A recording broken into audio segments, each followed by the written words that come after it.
Middle-earth Shadow of War has microtransactions, but unlike other single-player games thus far, these are based on gambling-style loot boxes. Let's chat about it in the comments below, but first, my opinion. I'm Tarmack, and this is Feature Creep.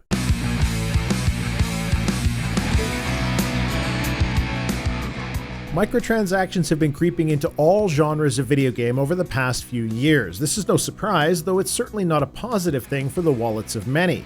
In business, it's very easy to introduce items at a cost so low as to elude budget, simply because it's not worth tracking by the buyer. The business model of the largest companies out there relies on these small-scale purchases. Coca-Cola, for example. Who tracks a bottle of Coke on their budgets, if people budget at all? How many micro-purchases do we make on a weekly or even daily basis?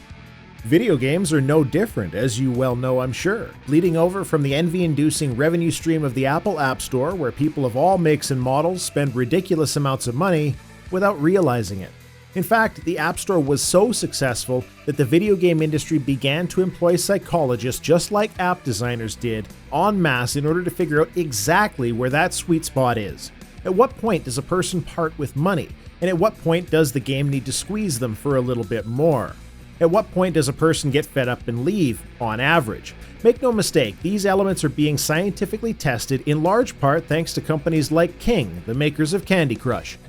Have you ever heard of classical conditioning? It's the concept of intentionally manipulating an individual in order to have them associate an experience or stimuli with a certain feeling or reaction. You may have heard of Pavlov's dog, where every time Pavlov fed the dog, he rang a bell. And then as time went by, he found that the dog would begin to salivate when the bell was rung, even if no food was coming. Basic response. It's easy to demonstrate and relatively easy to do. Reinforce the behavior you want with a reward. Do this enough times and the behavior becomes more common.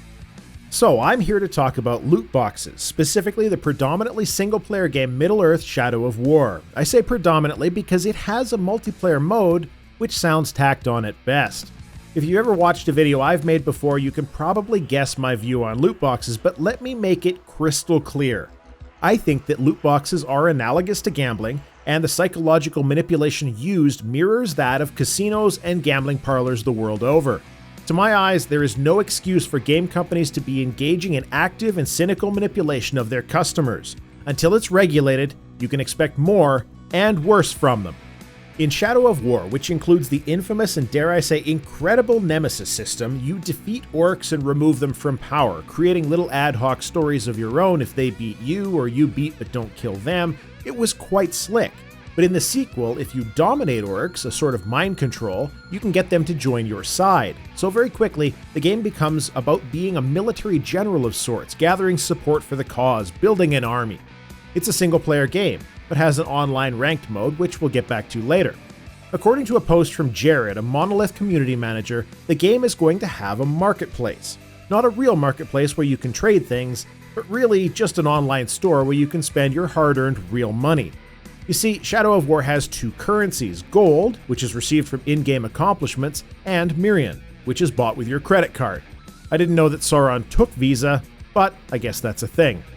Now, you know that the instant someone creates a separate currency in-game instead of just letting you spend your cash outright, that you've been scammed. The purchase price of in-game goodies will never match perfectly with the bundles of currency you can buy, which means you always have a little extra currency left over that you can't spend. Don't mistake this for an accident, it's manipulation ploy number one. The market will offer up a few things for sale for your hard-earned gold or your hard-paid Mirian. XP boosters, presumably because leveling is taking too long and you want the game to be over sooner. Loot chests, which contain weapons, armor, more XP boosters and such.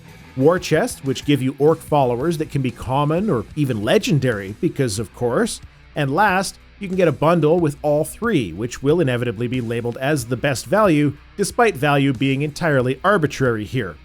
Now, I'm going to address the in-game purchase argument first. Yes, you can buy these things in-game. That's what they've said, with in-game resources that you get from your own accomplishments. They're ridiculous immersion-breaking purchases for the Middle-earth world, but yes, you can play the whole game without buying anything from the market. Is anyone delusional enough to believe that the game wasn't balanced around incentivizing purchase?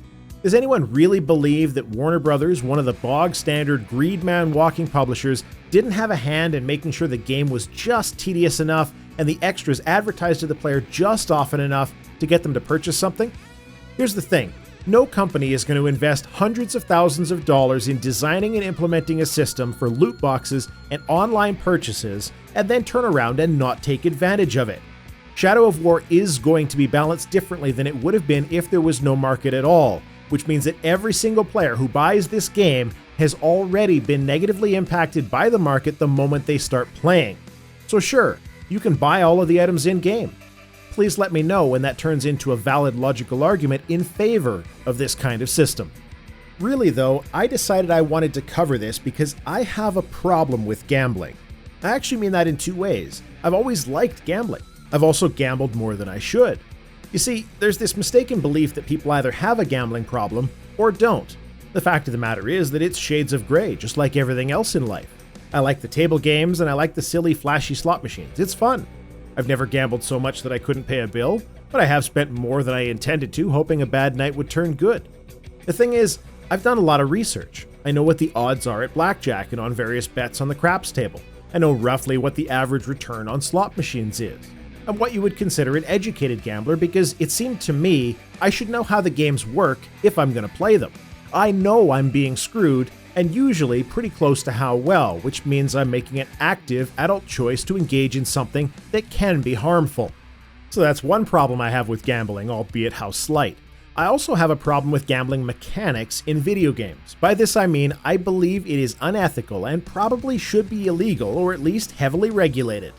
Now, I don't mean things like being able to play blackjack in Fallout New Vegas. So long as a game is rated properly and it's adults buying or at least parents paying attention to their kids, it's fine. The problem I have with gambling mechanics in video games is very specifically allowing the player to pay real money for an unknown return. Loot boxes in Overwatch, crates in CSGO. Every month we hear of another game that is going down the rabbit hole of loot boxes, crates, and card packs. And it's about this time that someone will inevitably make the case that these loot boxes aren't gambling because you can't win money. And from a strict technical and legal definition, they're not wrong. Gambling, as defined most places in the world, requires a wager of something in value in exchange for a chance to receive something else of a different value. If you look into it, you'll notice, most specifically, they don't mention money.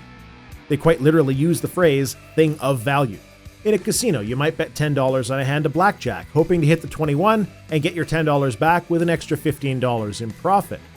Or, a comparable example in Japan, you might win a jackpot on a pachinko machine where they give you a trinket of some kind that you can exchange for money at the conveniently located shop next door. So, if you're giving money to a game company for an unknown reward, as long as you can't immediately sell that reward to withdraw its value, it doesn't meet the strict definition of gambling. Yes, this does mean that in my opinion, per plenty of research into gambling laws, that just about everything Valve does for microtransactions actually meets the legal definition of gambling, meaning they should be investigated and regulated by the Washington State Gambling Commission. You can make your bet, which they get a cut of, you can get your item, which they control the win rate of, and you can extract your winnings in the form of Steam credit, which has real-world value, by way of their own in-house marketplace, which they also take a cut of. But in a single-player game like Shadow of War, it's not gambling, legally speaking, because there's no thing of value at the end of the wager. It does have the wager and the reveal, though. In every single aspect, except the withdrawal of winnings, loot boxes are gambling. This is ultimately the only difference between real gambling and this pseudo-gambling loot box business model, that in real gambling, the end incentive is money. So let me ask you, is the fact that you can win money what makes gambling so dangerous? Or is it the rest of the manipulation carried out by the gambling operator that is the problem, and the reason why gambling is one of the most heavily regulated industries in the world to try and prevent and control that manipulation? When you argue that since there is no monetary return, it's not gambling, you're in effect arguing that the single positive outcome for the gambler is what matters, and why gambling is dangerous for some. It's the incentive for many, sure, but the win isn't why gambling is regulated. The wager, the reveal, the ethics and issues that come up before and during those transactions are why the gambling industry needs a close eye kept on it at all times. The thing about loot boxes in video games, whether multiplayer or otherwise, is that they leverage every single negative interaction that occurs in a gambling transaction, only omitting the one positive outcome. You're always given some freebies to let you see what it's like. You're constantly reminded of the ability to buy in throughout the game. Dota is really bad for this. When you place the wager, you can't just buy something outright. You have to get a random selection, a chance to get something good. You get the suspense of the opening, you get the flashy reveal of the contents, whether you won or not. There's never an easy way to track what you spent. You're never told what the actual chances are of getting what you want, unless you're in China for some reason, which stumps the hell out of me. Everything about loot boxes and how they're positioned within video games when sold for real money matches the standard model that casinos and slot machine manufacturers ride to success. And that's with heavy regulation all over the world. It was recognized a long time ago that the gambler's fallacy and the reward system in the brain are easily abused, with people seeing patterns that aren't there and maybe making one more wager than they were going to. Intelligent, hardworking, normal people. It's not hard to get caught up in this kind of thing, especially when it's so convenient to spend a little cash for a quick mental reward. And it was also decided, long ago, that somebody needs to keep an eye on the people running gambling operations, and that at the very least, we should keep our kids away from it because it does have some very real potential for danger. But in the video game industry, it's fine because games are still covered by the mistaken belief publicly that they're just toys for kids. Now, loot boxes in single-player games like Shadow of War introduce a number of other concerns that aren't necessarily gambling related. First, a single-player game with loot boxes necessitates online-only functionality. There's only one way to protect the business model of microtransactions and keep them from getting cracked in a single-player game, and that is to authenticate purchases and require online activity. You may not care, but this does mean that at some point in the future, devs will either shut down the game or parts of the game that use this online authentication, or they'll patch it out. And I'll wait patiently while someone tries to find an example of this stuff actually being patched out. It's not exactly the priority if the game isn't doing very well. Second, a game that introduces content in this way is incentivizing people to not play the game. Whether it's stat-changing items or just cosmetics, the unlocking of content is always balanced around the loot boxes and microtransactions. I'm no longer of the opinion that we can merely not trust devs to balance the games properly. Rather, there is simply no chance that these games are being balanced for progression without taking the microtransactions into account as the ideal intended experience. So if you're a player who doesn't buy into the extra money route, you're still getting an intentionally less fun product at the end of the day. You're incentivized to buy your progression instead of play for it. And finally, as mentioned, Shadow of War also has a tacked-on multiplayer mode which your loot box unlocks will be accessible within. This is just shoddy development and simply means that those with more money will have an obvious advantage in competitive play. The thing that has always struck me as odd with loot box mechanics is that people argue in favor of them. There's a big difference between being in favor of something and not being against it though. There's no scenario where loot boxes give you more content than you would get otherwise. They're specifically designed to be quite the opposite, giving instead items you don't want or need with just a taste of what you wanted to make sure you keep buying more. And with the industry posting record profits year over year, I don't buy the games are too expensive to make argument. There's one and only one positive for the individual, if you can call it that. Dopamine. Just like when you're in a casino, your brain releases dopamine when you win, but also just when you wager. It turns out that addiction to gambling is related more to the suspense of the wager and not the actual win itself at all. This is precisely why gambling is dangerous, because it conditions a person to enjoy that suspense, that feeling of just one more. Those gamblers' fallacy justifications of being so close to a win. Since the addiction to gambling isn't related to the actual win at all, just the wager and the suspense of it, the argument that because you can't win money, it's not technically gambling, holds no water. Like I said earlier, loot boxes hit all of the markers of a gambling transaction, except the part where the gambler can actually come out ahead.